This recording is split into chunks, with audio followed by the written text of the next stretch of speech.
Assalamualaikum warahmatullahi wabarakatuh. Jumpa lagi dengan saya Mas Mut, masih di seputaran anxiety psikosomatis dyspepsia.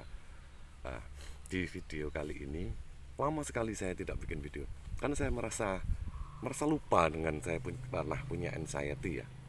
Jadi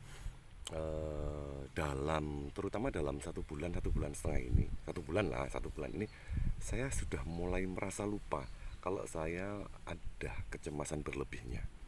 Saya sudah mulai lupa kalau dispepsia saya itu, saya pernah mengalami dispepsia akut. Saya sudah mulai lupa dengan sensasi-sensasi psikosomatis yang biasanya itu menemani berbulan-bulan ini. Saya mulai mulai kena anxiety disorder itu dari September 2022, artinya tahun lalu. Nah, sekarang di bulan ini berarti sudah sekitar 10 bulan 10 bulan semenjak saya kena panic attack terakhir sampai sekarang. Itu ada banyak hal, kemajuan-kemajuan tentang berpola hidup yang sehat, berpola pikir yang baik, terus berpola makan yang bagus. Itu sangat mempengaruhi. Terus tentang teori tentang sabar, sadar, ikhlas, itu saya jalani betul dan itu mempengaruhi dengan cepat lagi. Di level selanjutnya itu tadi, di level sekarang ini saya mulai mempelajari tentang konsep hidup sehat, ikigai. Orang-orang Jepang ya, dimana orang Jepang itu bisa hidup, terutama di daerah Hokkaido, itu bisa hidup sampai 90 tahun ke atas. Ada yang 102 tahun itu masih aktif, keluar rumah, apa namanya, eh, ini ya, apa namanya, ngomong, bahasa Jawanya itu ngomong, cucunya tiga dan lain-lain. Dan ada banyak sekali. Jadi saya terinspirasi dari situ karena saya ingin hidup panjang, artinya saya harus merawat tubuh saya. Jadi dari mulai sakit itu saya sudah mempelajari tentang gizi-gizi segala macam.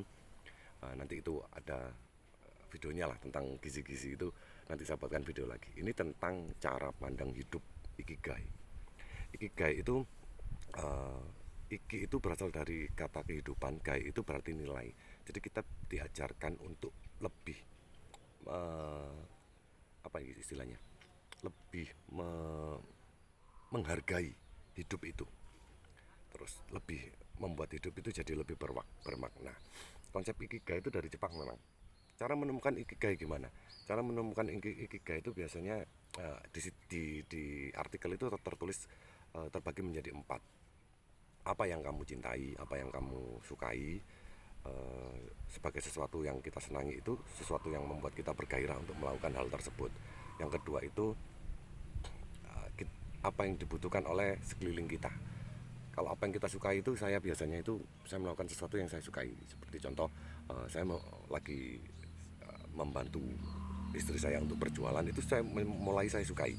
Jadi pagi itu saya, apa namanya, bergairah untuk ada gairah untuk membantu istri membuat kue untuk dijual lagi itu, karena saya sampai detik ini masih belum menemukan pekerjaan.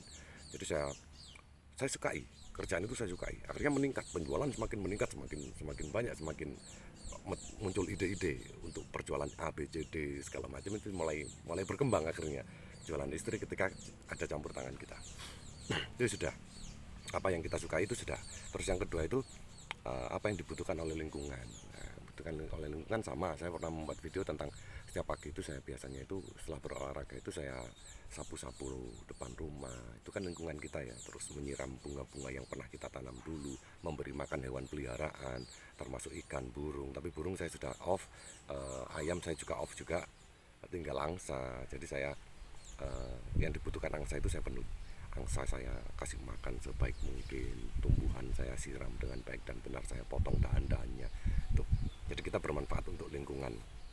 Itu bebas untuk hobi, kesenangan pribadi atau apa, itu bebas. Pokoknya, kita melakukan untuk lingkungan kita. Yang ketiga itu, kita harus punya penghasilan ya. Kita harus punya penghasilan, apa yang kita lakukan itu bisa menghasilkan. Kalau sampean lagi bekerja ikut orang atau sampean punya usaha, sampean harus bersemangat untuk menghasilkan uang. Pendapatan kita itu nanti bisa jadi semangat kita semakin mengurusi usaha kita, atau kita memperbaiki kinerja kita dalam bekerja, itu nanti mendapatkan reward, finansial yang sebanding. Ketika sampean mendapatkan reward finansial yang sebanding, sampean jadi semakin bersemangat lagi. Biasanya sih begitu. Terus terus kita harus punya hobi ya, yang bukan hobi sebenarnya, harus melakukan sesuatu yang baru di dunia pendidikan atau di dunia seni, di dunia apapun itu, sampean harus punya selimuran. Kalau saya ini punya forum diskusi. Saya pernah cerita, saya sudah sekitar beberapa bulan ini sudah punya forum diskusi. Kita mendiskusikan sesuatu, kita olah lagi, kita dituntut untuk berpikir tentang itu, dan itu saya sukai. Saya berantusias tentang hal itu. Itu membuat nalar itu jadi semakin bagus. Kita jadi tidak berpikir negatif, kita jadi sering berpikir positif. Kita sering mempelajari tentang sesuatu itu, kita pelajari, kita buat berargumen untuk diskusi itu.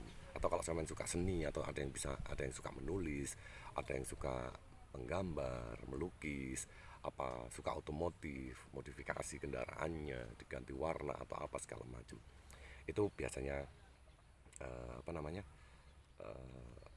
di antara 4 cara hidup orang Jepang itu jadi begitu. Mereka punya empat cara, yaitu apa yang kita sukai, terus apa yang dibutuhkan oleh lingkungan kita, terus kita harus punya pemasukan atau pendapatan, terus kita harus menyalurkan hobi.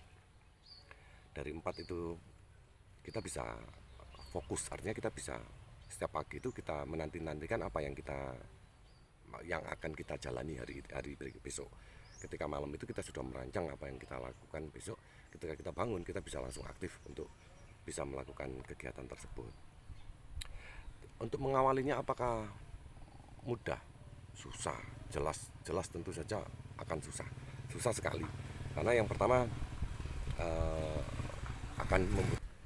harus diawali dengan hal-hal yang kecil dulu. Pertama itu diawali dengan hal-hal yang kecil.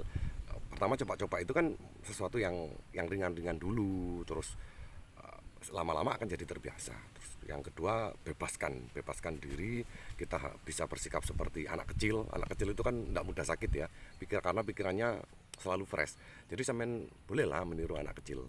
Jadi kita boleh meniru anak kepingin langsung aja, selama tidak melanggar aturan, kita lakukan seperti anak kecil saja. Makanya kadang-kadang orang Jepang itu terlihat seperti ada kekonyolan ya. Setelah itu harus ada keselarasan dan keseimbangan cara ininya. Sampean tidak boleh di antara 4 itu tadi, sampean harus sinkron ya. Mana yang utama itu harus seimbang. Pokoknya tidak boleh berat sebelah atau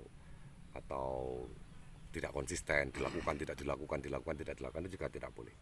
Terus kegembiraan dengan hal-hal kecil, sampean harus mudah bergembira dengan hal-hal kecil. Bisa setiap prestasi kecil yang sampean dapatkan, sampean telah merawat tanaman, ternyata tanaman yang hampir mati ternyata bisa hidup lagi. Itu ketika sampean rawat itu harus ada penghargaan. Sampean hargai diri sampean harus bergembira dengan hal-hal kecil seperti itu. Itu yang membuat, itu contoh saja ya, itu bisa membuat kita jadi lebih bersemangat. Diawali dengan hal-hal begitu. Terus kita harus kesederhanaan yang timbul dari keadaan sekitar kita, apapun itu. Jadi kita menghargai, menikmati waktu yang telah diberikan, membuat hidup akan terasa lebih bermakna. Jadi kita mensyukuri apa yang ada, kita lakukan itu dengan baik dan benar, dan kita lakukan dengan baik dan benar, kita lakukan dengan keceriaan, dengan kegembiraan. Nah, nanti kita akan jadi lebih bersemangat. Jadi konsep ikigai itu tadi nanti langsung kita bisa menerapkan dengan baik dan benar. Dan itu kita lakukan istiqomah, kita lakukan berutin setiap hari. Akhirnya kita gembira terus gitu. Kita jarang susah, jarang ini, dan penyakit akan hilang semua. Pikiran jadi lebih fresh, kita lebih ceria, lebih disenangi oleh sekeliling kita. Alam juga seperti itu. Terima kasih sudah melihat video saya. Assalamualaikum warahmatullahi wabarakatuh.